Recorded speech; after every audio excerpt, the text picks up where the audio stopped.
ವೆಹಿಕಲ್ಗಳು ಉದ್ಘಾಟನೆ ಮಾಡಿದ್ದೀರಾ? ಸ್ವಲ್ಪ ಆನೆಗಳೆಲ್ಲ ನೀರಿಗೋಸ್ಕರ ಹಳ್ಳಿಗಳು ಬಂದ್ಬಿಟ್ಟಿದೆ.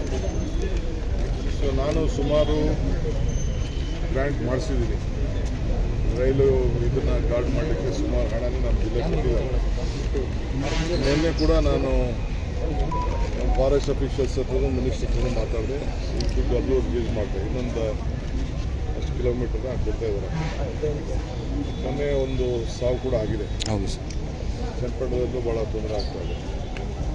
ಎಲ್ಲ ಸ್ವಲ್ಪ ಬಿಸಿಲು ಜಾಸ್ತಿ ಆದಮೇಲೆ ನೀರು ಕಡಿಮೆ ಆಗ್ತಾಯಿದೆ. ಜನಕ್ಕೂ ಕೂಡ ಸ್ವಲ್ಪ ಸಮಸ್ಯೆ ಇದೆ ಅನ್ನೋದು ಒಂದು ವರದಿ ಬಂದಿದೆ.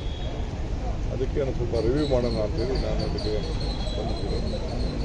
ಜೊತೆಗೆ ಟೊಯೋಟಾ ಅವರು ಇವತ್ತು 2 ವಾಹನಗಳನ್ನು ನಮ್ಮ ಜಿಲ್ಲೆಗೆ ಪ್ರಾಣಿಗಳನ್ನು ರಕ್ಷಣೆ ಮಾಡಲಿಕ್ಕೆ, ಪ್ರಾಣಿಗಳನ್ನು ಗುರ್ತಾಡಲಿಕ್ಕೆ, ರಾತ್ರಿ ಹೊತ್ತು ಎಲ್ಲೆಲ್ಲಿ ಪ್ರಾಣಿಗಳು ಬರ್ತವೆ ಅಂತೇಳಿ ಅದಕ್ಕೆಲ್ಲ ರಿಮೋಟ್ಗಳನ್ನ ಇಟ್ಟು, ಕ್ಯಾಮ್ರಾಗಳನ್ನ ಇಟ್ಟು ಡ್ರೋನಲ್ಲಿ ಸರ್ವೆ ಮಾಡಿಸುವಂಥ ವ್ಯವಸ್ಥೆ.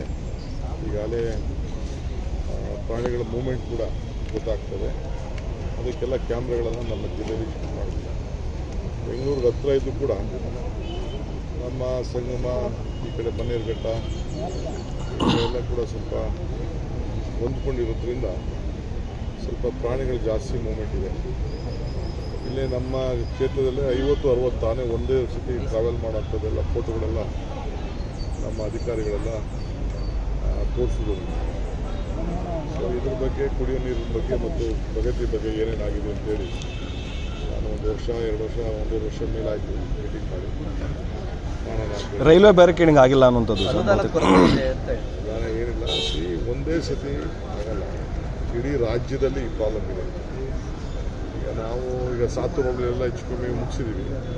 ಸ್ವಲ್ಪ ಚಟ್ಪಂಡ ಆಗಬೇಕು. ಇನ್ನು ನಮ್ಮ ಕೋಡಳ್ಳಿ ಹೋಬಳಿ ಕೂಡ ಆಗಬೇಕು. ಈ ಕಡೆ ಮಳವಾಡಿ ಹೋಬಳಿನೂ ಆಗಬೇಕು.